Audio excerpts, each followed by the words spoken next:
Olá pessoal, bem-vindos à Rádio ECL, a Rádio Cron, a Rádio da Consciência Livre. Você está entrando no programa que é a chave de uma nova consciência para uma outra dimensão. E hoje eu estou aqui com o Juliano Virilose. Ele é presidente e coordenador da Associação Ufológica Ponta-Grossense. Tudo bem, Juliano? Seja bem-vindo ao programa Despertos. Muito boa noite, Cris. Muito boa noite a todos os nossos ouvintes. É um prazer novamente estar aqui. Bem, pessoal, para quem não sabe, o Juliano ele é um pesquisador de ufologia e tem muitos casos aí em Ponta Grossa e muitos mistérios a ser desvendados. É verdade, Juliano? Com certeza, né? Poucas pessoas sabem, muito menos, né, os pesquisadores aí atuais, que Ponta Grossa é uma das cidades que mais aparece objetos voadores não identificados, não só no Paraná, como no Brasil e no mundo. É mesmo, Juliano. E qual que foi a história mais contundente aí que você tem para contar para gente? Ó, histórias mais contundentes, tem várias, né? Mas podemos citar aí, tipo, um caso bem interessante, o caso Lorimir também, né? Era o caso de um caseiro aqui, que tem uma chácara aqui, perto de onde eu moro, né? No bairro Santa Luzia. Existe uma chácara chamada Santa Rosa. Então, no dia 27 de fevereiro de 1999, né? Ele estava retornando para a chácara, quando, de repente, ele se deparou, segundo ele, né? A crença dele, com uma bola de fogo, a qual ele chamou Boitatá, né? E esta bola de fogo perseguiu ele, né? Ele chegou aqui meio branco, meio assustado. Nós estávamos num ponto ali, é um sábado até chuvoso, né? Ele chegou contando, foi perseguido pelo Boitatá, não sei o que, vocês precisam ir lá, porque ele sabia que a gente pesquisava, né? Mas a Correto. gente ficou com o pé atrás, né? Meio assim, porque, né? Era um sábado chuvoso. Ele insistiu tanto, tanto, tanto, que na época também estava aqui em Ponta Grossa um ex-capitão da ESA, do caso Varginha. Olha que interessante, hein, pessoal? Faria. O próximo caso eu vou contar sobre o Wellington Faria. Que ele esteve aqui em Ponta Grossa, ele montou um grupo aqui. Então, retornando ao caso lá, daí ele insistiu tanto que nós pegamos e fomos até o local. Liguemos para o Wellington Faria, ele pegou o Jeep dele e fomos no local sem intenção de ver, né? Porque o rapaz estava meio assustado, ele era caseiro na chácara, ele estava meio assustado. A gente chegou lá, deixou o Jeep na esquina, assim, tipo, numa curvinha que tinha, e descemos de a pé. Quando, de repente, se aproximamos perto de um poste, que na época não era um poste de luz, era um poste de ferrovia, sem o fio, né? Certo. Então, isso já descarta que era um circuito elétrico ali, alguma coisa ali. Tinha uma bola de luz, realmente uma bola de luz. No começo, essa bola de luz era do tamanho de uma bola de tênis. Quando eu cheguei daqui aproximadamente uns 30 metros perto dessa bola de luz, eu pisquei a lanterna 3 vezes e essa bola de luz respondeu. E ela interagiu comigo. Daí, de repente, eu pisquei novamente, ela interagiu, só que ela aumentou de tamanho. Ficou do tamanho de uma bola de tênis. E, de repente, ao mesmo tempo que ela piscou, aumentou, ela desapareceu, sumiu. Isso você presenciou, né? Presenciamos, daí na época até estava o Wellington Farias, né, que é aquele que eu falei, que era o capitão da ESA aqui, que ele tinha montado um grupo chamado GUP, foi tirado, né, fotos, só que, segundo ele, essas fotos queimaram, era daquelas fotos de filme, né, não era foto digital, nada.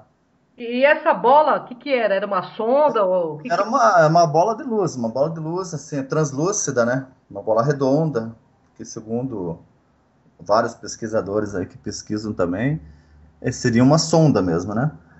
Mas, segundo a crença do caseiro lá, era um boitatá, né? Correto. Mas na Tem uma gente, a gente lenda, né, que já, inclusive... eles criam uma lenda, na verdade, eles criam uma lenda porque eles não têm conhecimento, né? O povo meio humilde, assim, ele vai dizer conforme a crença dele, né? Sabe o que é mais interessante que aconteceu? Sim.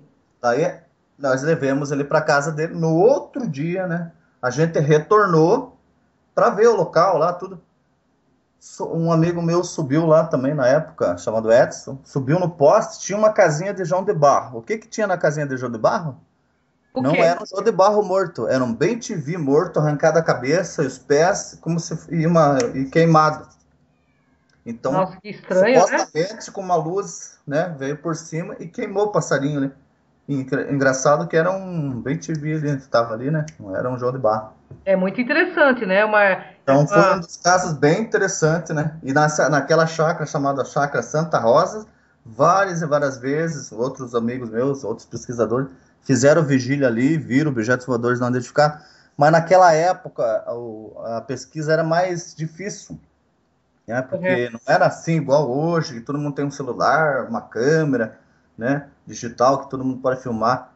Era difícil, a gente via muita coisa, mas muita coisa não podia registrar porque por causa né, da condição financeira, porque muita pessoa para, a pessoa está pesquisando ufologia, está ganhando dinheiro. Não, não, ao contrário. Quem pesquisa ufologia gasta dinheiro. Com certeza, né? Né? É A um gente tira do investimento próprio bolso, pessoal, a né? gente faz por amor, né, a causa, né? Correto. Que a gente gosta também. Juliana, eu E tenho uma pergunta aí para você que não quer calar. Juliano, Ponta Grossa, Mato Grosso é muito conhecido justamente por causa dessa incidência, né? De aparição de OVNIs, de seres, inclusive. Você já teve contato com algum ser extraterrestre ou intraterreno? olha, pessoalmente ainda não, né? Mas vários e vários objetos, sim, de várias formas, né? Tanto que é errado a gente dizer, você é o pesquisador de disco voador? Não. A gente pesquisa o fenômeno, né? O fenômeno existe. O OVNI, objeto voador não identificado. E você falar disco voador é um termo errado, porque nem todo objeto voador não identificado é em forma de disco. Ponta Grossa é interessante, né? Relembrar aí o pessoal que existe 3 lugares que tem mais incidência de aparições de OVNIs, que é aqui na região onde eu moro, né, chamado Chapada, que compõe vários bairros aqui, inclusive o bairro onde eu moro, coincidentemente, e a represa do Alagados e o Parque do Vila Velha, né, um ponto turístico aí. São, Interessante. são... É, Juliano, na sua opinião, de pesquisador, o que você acha que esses seres pretendem da nossa humanidade? Ó, essa é uma opinião pessoal, né? Não estou Claro, falando aqui em nome da associação, porque nós temos uma ética, uma pesquisa bem ampla, que nós levamos a ufologia bem cientificamente. Mas na minha opinião, né, na minha humilde opinião, eu acredito, né, em seres, né, de outros planetas que estamos sendo visitados, com certeza, né? Tem vários registros aí, né? Vários documentos que podem comprovar isso, mas certas pessoas também não crerem nisso, né? Mas isso vai da crença. Então, eu creio que eles estão aqui, né, há muito tempo, né? Desde o início da humanidade, e eles estão aqui, a minha crença é que eles estão nos vigiando, né? Nos cuidando. Eles são, interessante. assim, tipo, mais ou menos os nossos irmãos mais velhos no cosmos. Você conhece alguém em Ponta Grossa, ou mesmo no Mato Grosso em geral, que tenha tido contato com seres Não, alienígenas? aqui em Ponta Grossa, com certeza tem, existe sim, e esse é um caso inédito que eu vou contar aqui. Existiu aqui em Ponta Grossa um frei chamado Frei Tadeu, conhecido como Frei Cigano, que ele lidava, fazia Interessante. as suas pregações, né, entre os povos ciganos, né? E quando eu iniciei a ufologia aqui em Ponta Grossa, né, quando eu comecei a divulgar, né, GPUPG, que eu fazia parte do grupo de pesquisadores ufólogos de Ponta Grossa, esse Frei Tadeu entrou em contato conosco, né?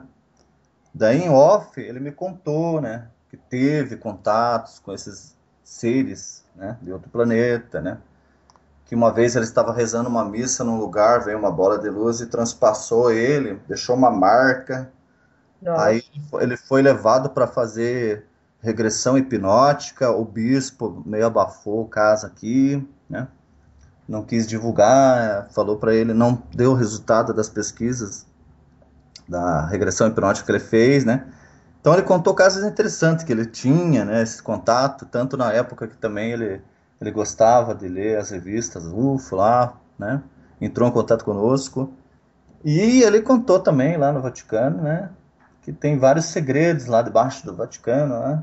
é verdade mesmo, então? É, que contam, né, sobre esses segredos aí, sobre OVNIs, na biblioteca secreta, que ele diz que teve acesso lá. Olha aí, que E daí, com o interessante, hein? tempo, e é interessante que o tempo, né, de tanto ele contar para nós, tal, assim, daí ele foi até, numa época aqui, num parapsicólogo que morava aqui na cidade perto, aqui em Irati, do Jaime Mourão. Uhum. Aí ele foi fazer lá uma regressão hipnótica e tal. Só que de repente ele foi transferido. De repente transferiram ele de lá, do local que ele fazia os trabalhos deles, né? E ele deu uma sumida. Pois é, né? Misteriosamente, né? Depois dele estar revelando coisas aí sobre a igreja, sobre os segredos. Eu, na época, também participava muito da igreja, mas depois, quando eu descobri essas coisas que, né, o sistema está passando a utilizar isso para enganar o povo, né? É, talvez até nem enganar, né, Juliano? Mas assim, é uma forma de controle, né? Qualquer tipo de informação é uma forma de controle. Eu Mas queria. está escrito na Bíblia lá, que está escrito assim, né? Na Bíblia lá está escrito: conhecereis a verdade vos libertará, né? E a Então, mas igreja a está religião, pregando de muito certa ao forma, que é contrário. A extrema. igreja prega muito ao contrário do que. Ah, sim, mas as religiões são isso mesmo, é uma forma de, vamos dizer assim, de controle de massa, né? É, já vem há muito tempo, né, fazendo isso aí. Então, elas também, talvez essa informação de questão de extraterrestre possa trazer uma divisão, inclusive, da própria igreja, né? Né? Dizem que o Vaticano, né, vai até 2019 abrir o jogo. Qual a sua Aham. opinião sobre isso? A minha opinião sobre se a igreja vai abrir Sim. realmente assim, abertamente, eu acho que não. Eu acho que não. Eles estão preparando o povo para uma suposta, né, aparição aí, né? Mas segundo consta aí que essa aparição aí, né, vai ser uma coisa controlada aí pelos Illuminates.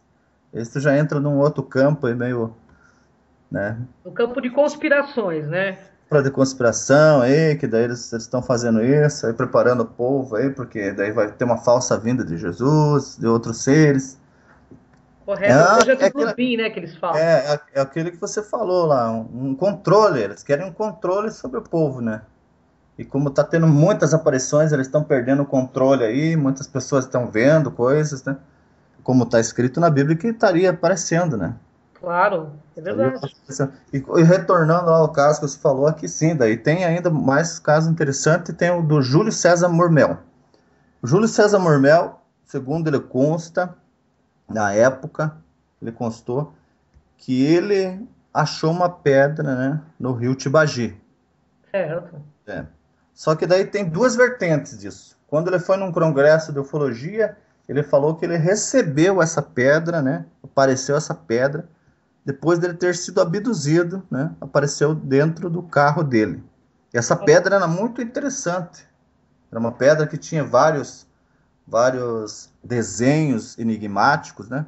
Foi passado para a universidade aqui de Ponta Grossa fazer uma pesquisa nela, mas na época a universidade não tinha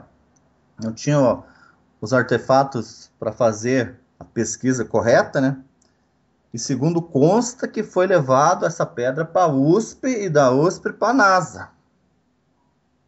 Então E não era os... uma pedra comum, né? Não era uma pedra comum, porque teve muitas pessoas que viram a pedra. Eu também tive a oportunidade de ver na época a pedra. Ela era uma pedra cheia de desenho. E segundo o professor Dirceu, que mora aqui, que faz parte da nossa associação, ele chegou a ver dentro dessa pedra o mapa do mundo, o mapa do Brasil e o mapa de Ponta Grossa. Dentro dessa pedra. Interessante. Conforme virava a pedra, formava um mapa. Dizem que em Mato Grosso tem vários portais. Pelas suas pesquisas, você confirma isso?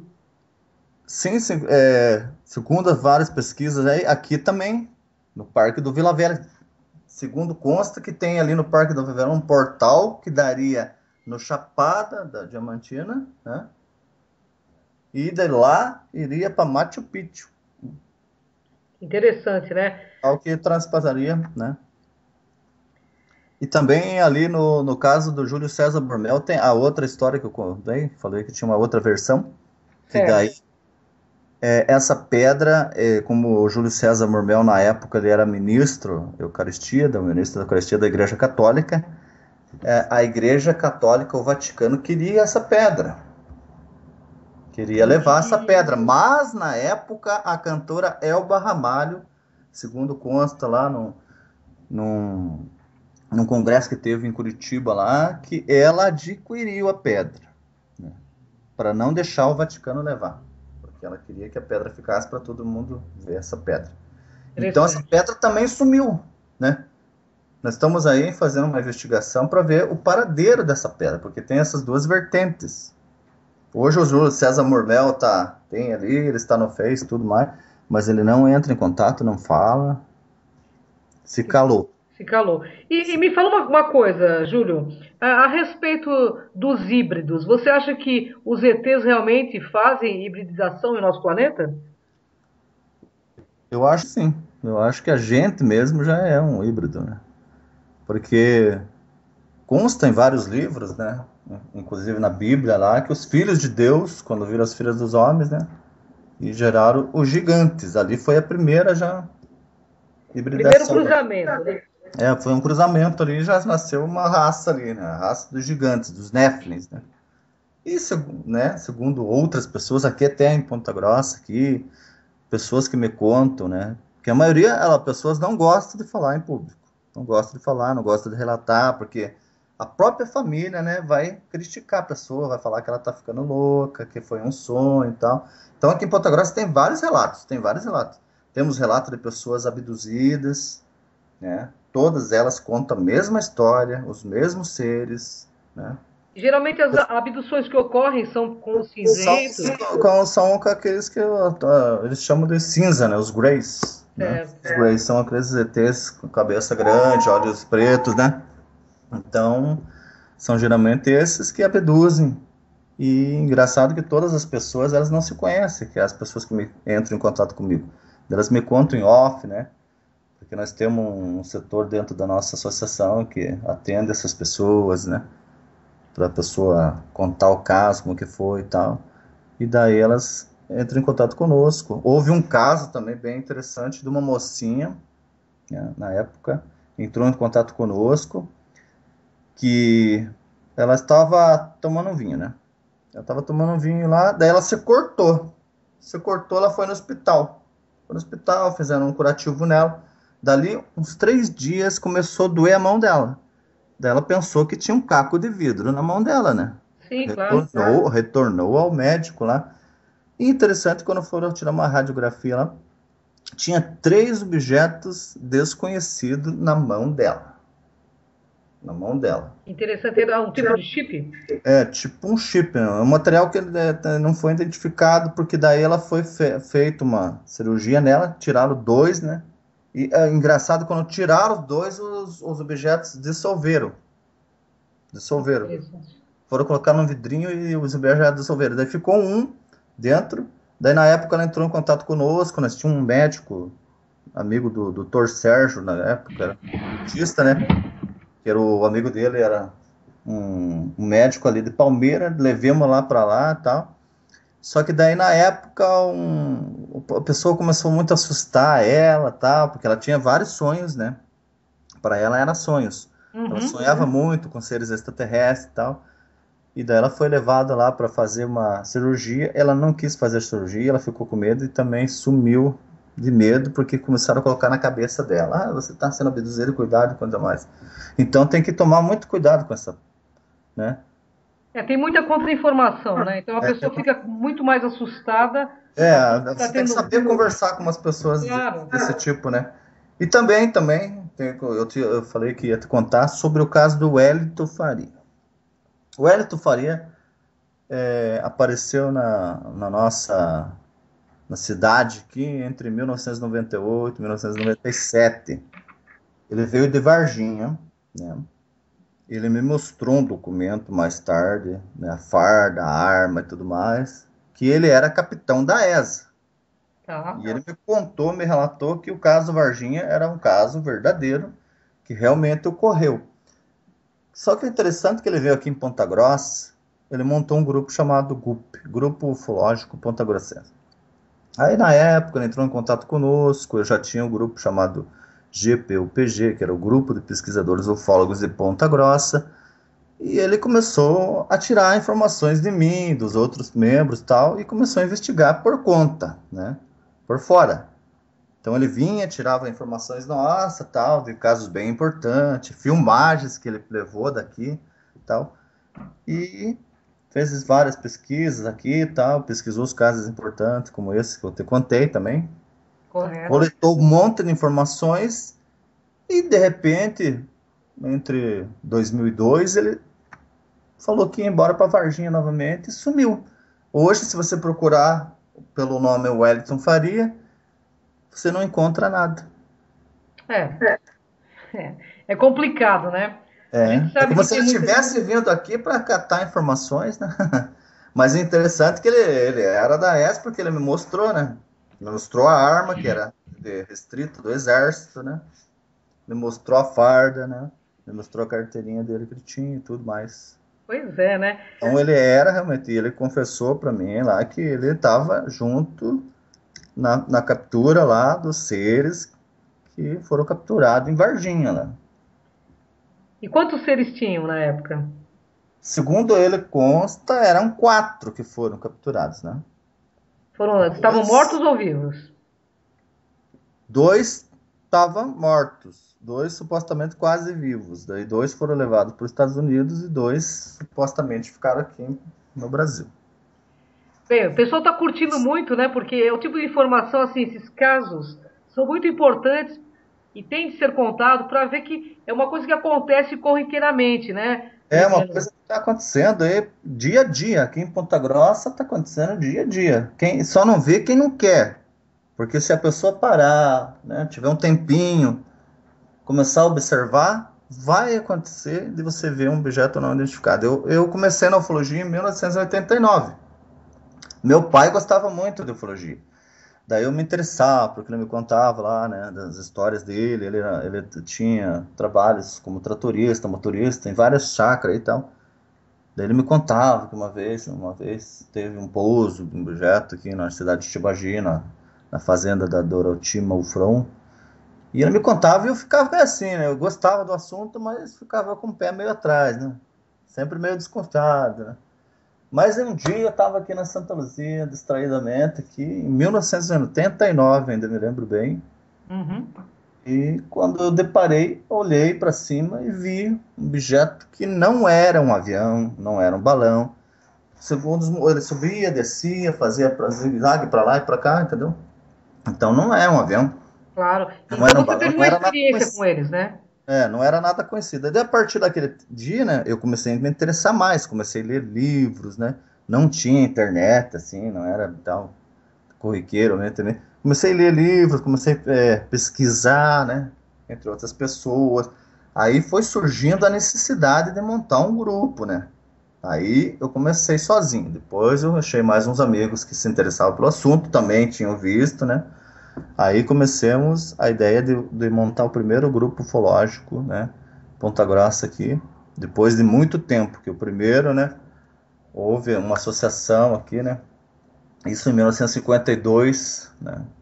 Aqui na região também, que eu acredito que foi por causa de muitas observações, porque aqui em Ponta Grossa, registro tipo jornal, existe um jornal lá na Casa da Memória aqui, que a professora Dona Isolde Maria Waldemar, que é uma historiadora aqui, que fez parte da nossa associação, fez uma pesquisa ampla em vários jornais para ver o caso mais antigo que ela achou registrado em jornal em 1918.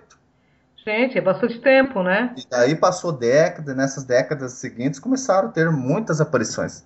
Tanto que daí houve essa. Foi em 1952 montar essa associação astronômica, né? De amadores aí. E na época, né, não existia pesquisadores de ufologia, eles eram chamados, né, para resolver esses casos. Eles eram pesquisadores de astronomia, né? Entendi. Daí eles também eram chamados. Só que daí essa associação ela fechou de 52, ela fechou em 74. Então de 74 até 1989, 1997, né, quando eu montei o primeiro grupo, né? Daí ficou essa lacuna, né? Existiam pessoas que viam, não tinha para quem relatar, não tinha pessoas que pesquisavam. Atualmente, a nossa associação é a única, né? Vocês são os bandeirantes aí, então, de Ponta Grossa. Nós somos assim. O que que é associação? A associação é uma união de vários grupos, né? Que na época daí surgiu o meu, o grupo de pesquisadores ufólogos de Ponta Grossa. Mais tarde surgiu o CEL, Sociedade de Estudo para OVNIs. Depois veio o GUP, depois veio o Terra UFO e tal, grupos independentes, né? Daí nós se reunia e tal, nós éramos todos amigos, né? Tinha ideologias diferentes de pesquisa, por isso que houve muitos grupos, assim. Mas um dia surgiu a necessidade, nós tínhamos essa sede de montar um grupo registrado em cartório, falando, não, nós temos que votar. Daí unimos todos num só, né? Olha, que bacana, né? Daí surgiu a Associação Ufológica Pantogrossense, que existe em registro de cartório, com CNPJ e tudo mais, desde março, 4 de março de 2004. Bom, parabéns, né, pelo trabalho. Infelizmente a gente está nos nossos momentos finais. Eu queria anunciar o pessoal da Rádio ECL, a Rádio da Consciência Livre, que Juliano, como presidente e coordenador da Associação Ufológica Ponta Grossense, vai ter um programa aqui na Rádio ECL, a Rádio da Consciência Livre, o que nos honra muito. E qual vai ser o nome do seu programa, Juliano? O nome vai ser bem característico, né? Mistérios nos Campos Gerais. Porque aqui a cidade de Ponta Grossa existe muitos mistérios. A gente vai abrir para todos os campos aqui, né? Não só o tema ufologia, não só o tema OVNI, mas existem outros mistérios aqui. Dentro do nosso programa a gente vai fazer isso. Muito bacana. E qual vai ser o dia e o horário para informar para o nosso pessoal? Vai ser o programa às quarta-feira e é sexta-feira, das 22 horas às 23 horas. Bem, então, pessoal, quartas e sextas, das 22 às 23, como disse Juliano, estaremos com o novo programa no ar e contando com todos esses casos ufológicos interessantíssimos, para mostrar que é algo comum, é algo corriqueiro e que o contato já está estabelecido, né, Juliano? Com certeza, né? E convidamos, fazendo um reforço, o convite a todos, né? Para estarem ligadinhos, nos ouvindo, que o programa vai ser bem interessante. A gente vai trazer matérias exclusivas, matérias interessantes. E como diz, os mistérios nos Campos Gerais vai ser o programa. Então, olha, nós vamos aguardar o seu banner, né, na rádio ECL e vamos anunciar também no programa Enigmas, que estaremos com nova programação aí na nossa rádio. Juliano, gratidão, honra enorme estar contigo. Sucesso e olha, que esse seja o primeiro de muitos programas. Hoje o Mauro Dom Pedro não pôde estar, mas estou eu aqui com muito prazer, uma satisfação enorme em falar contigo e espero que você venha para São Paulo para participar do Enigmas e do Conexão X. Gratidão, Juliano. Muito obrigado. Obrigado, Cris. Deixa seus contatos para os nossos ouvintes. Então, para o pessoal que quiser entrar em contato conosco, né? Nós temos um blog, é só digitar lá na Google, AUPPG, tudo junto, AUPPG, já vai cair no blog da Associação Ufológica Ponta Grossense. Daí temos o canal no YouTube, chamado Canal da Associação Ufológica Ponta Grossense, e o canal Arquivo X, Casos Ufológicos Ponta Grossense. E também vou deixar meu telefone aqui, para quem quiser entrar em contato, né? O telefone é 042 99 46 5358. Gratidão, Juliano. Gratidão, internautas. Porque o mundo aqui, pessoal, o mundo aqui é dos despertos. Até o próximo Despertos, pessoal.